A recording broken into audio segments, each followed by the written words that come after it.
দাঁড়াও দাঁড়াও, এই ভিডিওটা শুরু করার আগে একজনের ফটো দেখাবো তোমাদেরকে। The ultimatum of Bangladesh film industry, the mega star Shakib Khan. সাকিবিয়ান ভাইরা বোনেরা, সত্যি বলতে কি এত চিৎকার করছি, এত আনন্দ হচ্ছে, এত উদ্দীপনা হচ্ছে।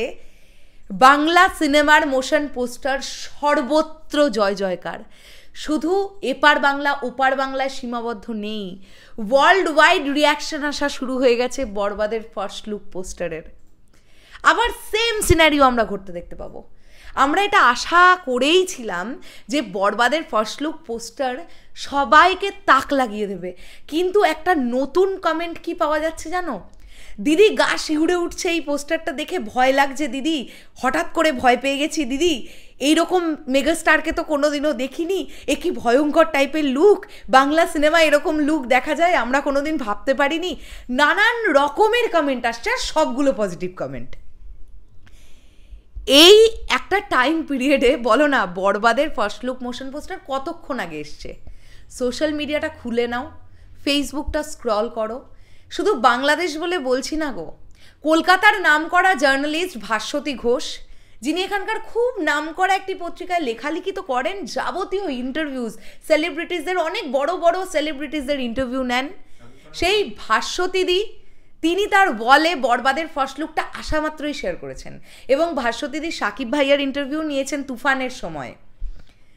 তো এই যে একটা আলাদা রকমের ক্রেজ, এই যে বাংলা সিনেমা নিয়ে এত আলোচনা, এই ব্যাপারটা কার জন্য?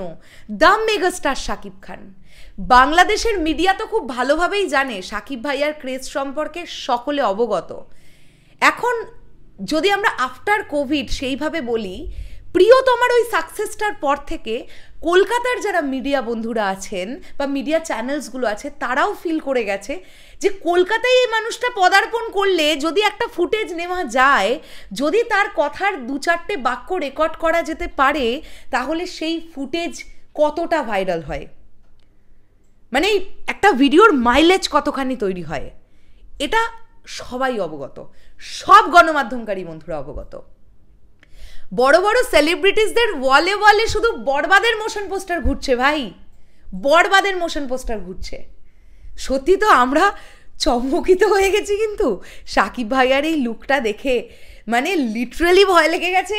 মানে এটা তো ভায়োলেন্সের বাপ হতে চলেছে। বাংলা সিনেমার ইতিহাসে এর আগে এমনতর ভায়োলেন্স কোনো ডিরেক্টর, কোনো প্রডিউসার, কোনো সিনেমা দেখাতে পারেনি যেটা বরবাদ দেখাবে। তার জন্য আমাদের অপেক্ষা করতে হবে এবার মার্চ মাসের এন্ড পর্যন্ত। রোজার ঈদে বরবাদ রিলিজ করছে, আর ঈদে রিলিজ হবে কি হবে না এই নিয়ে আমি দেখছিলাম কয়েকজন একটু দোদুল্যমানতায় ভুগছিলেন। ফার্স্ট লুকে গোদা গোদা করে লেখা আছে ঈদ উল ফিতর 2025। তো ঈদেই আসছে, রোজার ঈদ 2025, সেই আসছে বরবাদ। এটা সাকিব ভাইয়ার পাওয়ার, এটা তার ক্রেজ, এটা একটা আলাদা ব্যাপার, এটা একটা আলাদা অরা যেটা উনি ওনার মধ্যে রাখেন। এটা একটা ডিফারেন্ট ব্যাপার ভাই, এটা কারোর মধ্যে নেই। সবাই জানেও, সেটা নতুন করে বলারও কিছু নেই। যাই হোক, আমি শেষ করলাম ভিডিওটা। তোমাদের কাছে কেমন লেগেছে বরবাদের ফার্স্ট লুক ডেফিনেটলি কমেন্ট করে জানাও। আর আমি সব থেকে বেশি এটা চাই কি বাংলা সিনেমা নিয়ে আলোচনা হোক গোটা বিশ্বে। সাকিব ভাইয়াও এটাই চান, তাঁরও স্বপ্নটা এটাই যে বাংলা সিনেমাকে বিশ্বের দরবারে তিনি রিপ্রেজেন্ট করবেন। আর ধীরে ধীরে তিনি তার লক্ষ্যের দিকে ধীরে ধীরে এগোচ্ছেন, না দৌড়তে দৌড়তে এগোচ্ছেন একদম। এরকম একটা তাক লাগানো লুক নিয়ে আসছেন, বিশ্বের মানে বিভিন্ন কান্ট্রি থেকে রিয়াকশান আসবে না তো কি হবে ভাই।